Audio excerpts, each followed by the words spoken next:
When you enter retirement, you want to free your wealth from the market swings and the life events that can hold back your portfolio. Phil Telpner can help you find that financial freedom you deserve. This is the Breakout Wealth Podcast. Welcome to the Breakout Wealth Podcast. Ron Stutz here along with Phil Telpner of Breakout Private Wealth. Wherever you are in the greater Chicago area, remember that Phil Telpner's office is in Glenview, and his phone number is 224-616-2016, 224-616-2016.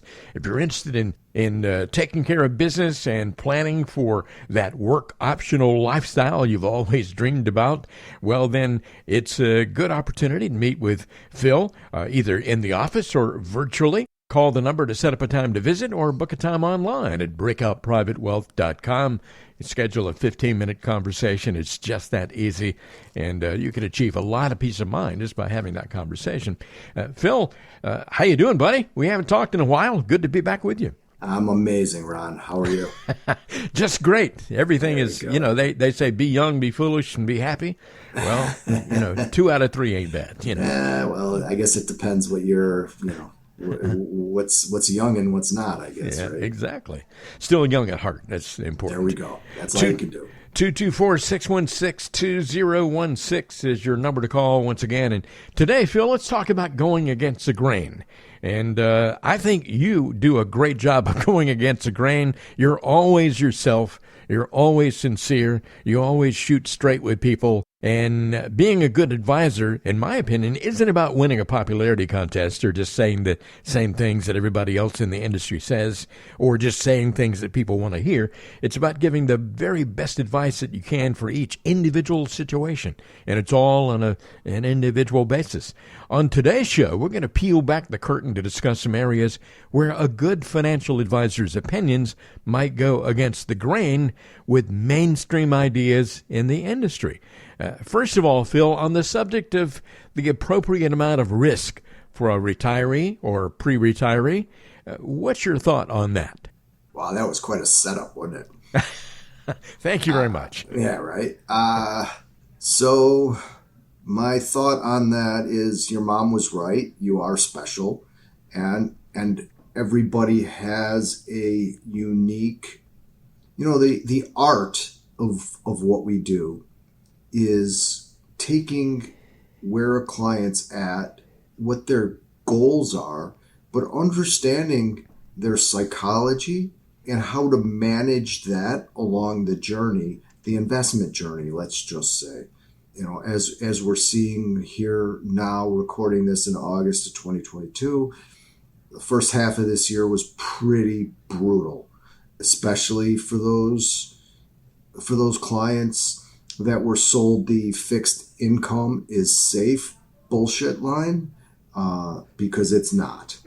Safer, I guess, than maybe some equity exposure, but safe, not a chance. And you saw that as interest rates ratcheted higher at just an ungodly rate this year.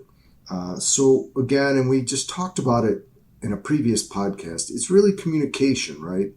It's really understanding a client and their relationship with money and how we can help them improve that relationship. Does that make sense? Yeah, makes perfect sense to me. How about the appropriate use of life insurance? There's a lot of conversation out there. A lot of people have, misgivings about it. A lot of people don't really understand all the opportunities that are involved when it comes to life insurance. Life insurance for most people, and I say most like 95% of the people, is for replacing income in the event that you depart early. Hard stop with that. Life insurance is not an investment. It just makes me want to punch somebody in the face when I hear that. Look, when you combine, it's, there are people on the internet and all over that try to sell these retirement insurance, retirement plans, and kind of all this bullshit. And if you're combining some sort of like quasi weird investment wrapped in an insurance wrapper, it's expensive, and both sides of it just flat out suck. So keep your investment and your insurance separate. Do not think that the two are related. And now, in some cases, and I mean some cases, ultra high net worth, dealing with estate tax issues, heaven forbid, special needs trusts, different conversations. But for most of us, life insurance is there to replace the income plus paying off the house if that's what you need, plus paying college, whatever your personal situation is. Okay? And then some people will say, well, what about legacy? What about legacy? Well, okay. Maybe that would involve some other type of insurance policy. Again, that's a discussion. I would say, quite honestly, that the best legacy you can leave is an investment account, a taxable investment account, preferably in a trust that gets a stepped up basis when you exit. It's going to grow much better than any sort of quasi investment wrapped product sold by somebody that's probably not going to be in the business in 3 years. Yeah. Sorry, but I've seen a lot of it, and trying to unwind it and deal with it is just brutal. Well, as I said at the top of the podcast, you always tell it like it is. You always shoot people straight, and I enjoy it, man. You're a straight talker, you know. Yep. I mean, we can, you can think I'm wrong, and that's fine, but I'm not. Hey, Phil Telpner's number is 224-616-2016. He started doing this way back in 1987, so there's a lot of experience there. And you can call Phil, tell him you think he's wrong, and have that conversation yourself one-on-one. It's all about individual solutions for people's problems and helping them get on the right track. 224-616-2016. Oh, let me add in here because I forgot to say something. Yeah. Okay. So I'm an advisor. I do not sell insurance. When during my analysis we have there's a need for insurance, or even in a lot of cases I'll have policies reviewed to make sure that the policies are appropriate for the needs analysis that we do now. Yeah. I have specialists that I work with, so I have no dog in the fight, so to speak, about recommending one policy versus another or one. I just want my clients taken care of, that's all. Yeah, that's the most important thing. We're talking about going against the grain. Some of the things you hear from Phil are not the same that everybody else in the industry says. How to handle debt. That is a problem for a lot of people, and, there are different ways to approach it. Phil, what's your advice on this? If you have someone coming to you, maybe they're in the red zone, as in the last few years before they're going to step away from a job. What is your advice on how to handle debt if they still have a lot of that hanging over them? Well, if you're talking about credit card debt, and every dollar you pay down a credit card that's charging you 18% is putting 18% in your pocket. You're not going to get that over time in the market. So generally getting rid of that is job number one. Other debt may be perfectly fine. I don't have a fundamental issue with somebody that's retired or going to be retired, still having debt on their house. As for most of us, mortgage rates, you could owe whatever you owe at 3% or 3.5%. Having a reasonable mortgage and getting the deduction is fine. Business debt is a whole separate podcast. I mean, that's pretty deep sometimes. Sometimes you have loans to family members. That's obviously a personal thing as well. So, but I think the big thing is personal credit card debt, and then being realistic with your cash flows and what's comfortable for you. And that's so different for everybody. I have some just painfully debt averse clients, and I have some clients that owe millions of dollars that they use to run their business. So everybody has a different level of what's acceptable and what's not to them. And I think you just need to make sure that we talk about it and have a plan one way or the other. Well, you mentioned this next thing I was going to say, and that is whether or not to pay off the house. A lot of people really struggle with that decision. What are your thoughts? Here's a word that you haven't heard me say in a while. It depends. Right. Not in the last few minutes. Yeah, right. So I just push back on these stupid rules like you shouldn't have a mortgage when you're I don't even know. So if you have a reasonable mortgage at a reasonable interest rate and you want to invest, stay invested, I think that's awesome. I think probably, more than probably, that it will continue to grow your wealth. The thing about a paid off house is, and again, it just depends on your situation. Do you do a reverse mortgage if you need at some point to go into some cash? Do you open up a home equity facility just so you have that option, right? I mean, you can be home rich and cash poor, I guess, right? So it honestly depends, and there's a ton of factors in there. And like I just said, some people just hate that monthly payment. Like all they want to do in this world is pay that mortgage and whatever, be done with it. Yeah. Okay. Yeah, and a lot of people get peace of mind just knowing that it's theirs and they don't owe anybody on it. And that's totally fine. Yeah. But I think the intelligent conversation is, let's just talk about what we're giving up, perhaps, by doing that and seeing if that still makes sense to you. Because my feeling is a lot of people, they don't quite understand the time value of money and compounding and all that, right? So if you can guide them to see how much more money they would have in the future, maybe some people would be open to changing their mind, right? Again, it just depends. If somebody, that's their thing, have at it, right? I'm here to educate and just guide people and bring up some of these alternative opportunities, I guess, if you will. I'm not here to tell someone how to live their life, right? If you want to pay that house, God bless. Go do it. Take the wife out for a nice dinner, party, whatever it is that you want to do, and that's awesome. So you're listening to the Breakout Wealth Podcast with the one and only Phil Telpner. There's not another one like him anywhere.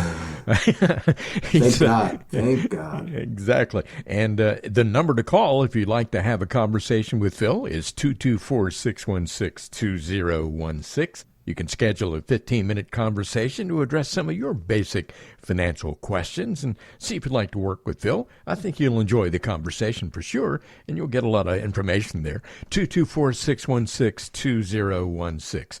We're talking about some of the ways in which Phil actually goes against the grain of some of the things that other people in the industry say. And we've talked about risk, and we've talked about life insurance. We've talked about handling debt, whether to pay off the house. And another word that comes to my mind, Phil, is annuities. You say annuities, a lot of people immediately say, oh, they're bad. Well, that's not necessarily true. There are different kinds of annuities. What are your thoughts on the appropriate use of annuities? Can I say it depends? Sure. That, right? Sure, depends, go ahead. Right? And so, of course, it depends. Look, they definitely have some shortcomings, but they can be used responsibly for certain things.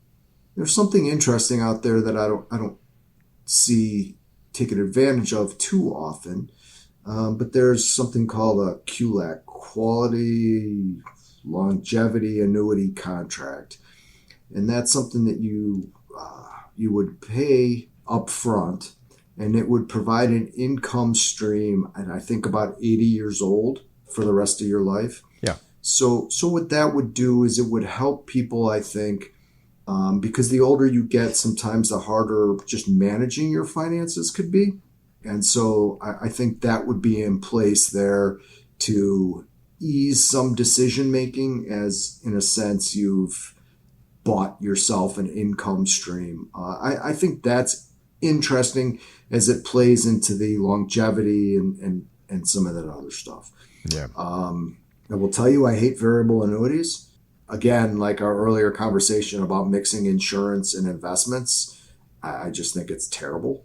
Anytime there's some of these things, they're just sold like you can't lose money. Well, if I can't lose money, guess what? I can't make money. So what am I doing? If I need insurance, I'll buy insurance. If I want to make money, I'll contribute to a taxable investment account, right? So mixing the two, to me, not great. Special situations are special situations, right? Sometimes I have a client that was new to money, and it totally made sense to insure a portion of that against any downside and give up appreciation, but insure against that downside risk as they psychologically just wouldn't be able to handle it, nor should they. So okay, that's a one-off kind of special deal. Do people need them in retirement? Well, maybe yes, maybe no. If you have a spending, again, Ron, I mean, like one rule for everything, like what's his face? He hates annuities. Ken Fisher hates annuities. He hates annuities, but you open up an account with him, he'll charge you like 2.5%, and you'll get like 65 different stocks or something crazy like that. Yeah. So I hate annuities used wrong. I hate complex quasi-financial insurance garbage. Annuities, the term annuities, lump sum for cash flow at some later date, may make sense for people. Gosh, Phil, tell us how you really feel about it. I was on my good behavior today. I think I took my medicine and everything, so I'm all right. But you get what I'm saying, though, right, Ron? Yeah, sure. Phil, what are your thoughts on the appropriate use of mutual funds? Oh, well, by mutual funds, all right, well, I'll answer the question. Mutual funds and taxable accounts can be mostly pretty old school type stuff, meaning we don't know what the distributions are going to be in those funds. Mutual funds have to distribute. I'll tell you a story that actually happened to me. At another firm I was at, I had a client that I guess inherited, so to speak. And anyway, he had some mutual funds in a taxable account, and they distributed quite a bit. He received a nice 1099. It was a taxable event. And he was furious because that mutual fund was down like 15% on the year. Mm-hmm. So, he's like, I don't get it. I'm down. I'm like, yeah, but the manager retired or was fired and sold everything. And now you have a distribution here anyway, there are some funds that don't distribute very much. We use mostly ETFs, especially in taxable accounts where there's just low fees and minimum turnover. Every time there's turnover in these accounts, right, that's a taxable event. So some of it is unavoidable, actually, but the investment industry has evolved, and managing taxes, tax location, where specific investments are located, tax deferred, tax free, taxable, is really a very important component to what we do. But again, I'm just not a huge fan of mutual funds that have single manager mandates. it's very hard to just pick the right fund, the right manager without having a well-designed portfolio. Okay, just one more on my list here I wanted to ask you about, and that is... How am I doing so far, bro? You're doing great, man. All right. I'm enjoying the heck out of this conversation, I'm telling you. All right. People are calling right now trying to get There in we touch go. with you Look at that, already. right? Yeah, so I just, hopefully that will go to a message and you'll be able to get in touch with that person. But, a big concern for a lot of folks is how much money to have in cash. And we know these days, with inflation the way it is, that if you got a lot of money in cash, you're losing ground as far as buying power is concerned. What are your thoughts on how much money folks should have in cash? I feel like I don't even know. It's Groundhog Day. It depends. What's your comfort level? How much taxable assets do you have that you can reach into if you need? Do you have ancillary income streams that cover your monthly expenses, so to speak? Look, cash is comfort. Cash is a cushion. It is a prerequisite. I have two prerequisites if you want to work with me. You will have a cash cushion or build it, and you will contribute to a taxable account. I do not care if it's $100 a month. That's fine. Those two things over time can really make a huge difference. And it goes to comfort, right? If you have, now I have cash hoarders too, which is your point about inflation and you just can't have that. That same $100,000 in 10 years, I'd have to run the numbers, but it's probably only buys you $80,000 in goods and services, right? Yeah. So the 100,000 on your statement looks great. And, my friends are getting killed and I'm not losing money. But you are. You just don't see it. Explaining inflation is, I think, one of the biggest challenges that we have, although now people are feeling it, right? But prior, people weren't really, quote unquote, feeling it. So it was this weird nebulous kind of concept like, oh yeah, Phil's talking about inflation and this and that, but inflation's only 2%. Well, that's bullshit because healthcare inflation is stupid high. Education, paying for education is, the inflation rate there is stupid high too. So just because your lettuce doesn't cost you more doesn't mean that other parts of your life that you need aren't inflating. So again, these are conversations I think that most people can't come to by themselves because it requires a looking at your whole picture at everything, including, again, comfort level. Like if I say a working couple needs a year, let's just say, of spending in cash, and Mrs. Working couple had some weird family stuff growing up and is just extremely risk averse, and she feels comfortable with 18 months. Hey, that's okay, right? 5 years worth is going to be a problem.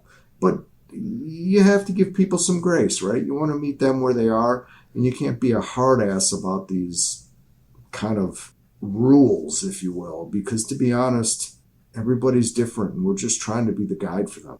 All right. Hey, is there anything else that you'd like to add to this long list where you feel you go against the grain as far as most financial advisors are concerned? Wow, man. I'm going to... That's probably good for another podcast altogether. Yeah, look, I'll just say, and I'm seeing it, if you think that you can build a retirement account or a long-term investment account with 3 or 4 stocks, please don't. Please just, it's not going to work. 4% of the stocks, something like that, contribute to 96% of the gains. And if you think you can pick those 4 stocks, then you should have a hedge fund and manage like $30 billion because they can't even do it. So I think the basics are the basics for a reason. Investing shouldn't be sexy. If you want sexy or something else, take your wife or somebody else's wife, whatever, to Vegas. But it's not. It should not be part of your investment plan. How about that? Take your wife or somebody else's wife to Vegas. Right? There's a gamble there, that's for sure. Oh, that's a big gamble, but at least your money's right. At least, well, I guess that'll probably cost you half, but at least it'll be half of something rather than half of nothing. Exactly. I'm telling you, you will enjoy a conversation with Phil Telpner. Here's your number to call. Breakout Private Wealth, 224-616-2016. That's 224-616-2016. Call that number today. Leave a message with your name and phone number, or if you're calling during regular business hours, you'll have somebody answer the phone, but you can arrange to have a convenient 15-minute conversation to address some of your basic financial questions and concerns to see if you might be a good fit to work with Phil. And I promise you, you will enjoy the conversation. You will also be able to glean a lot of good information from that conversation. 224-616-2016. Breakout Private Wealth, serving you in the greater Chicago area, wherever you are. We appreciate your listening to today's podcast. And Phil, I've enjoyed it, and I'm already looking forward to our next one. You're the best, Ron. Thanks so much. Phil Telpner will be back with another Breakout Private Wealth podcast very soon. We appreciate your listening.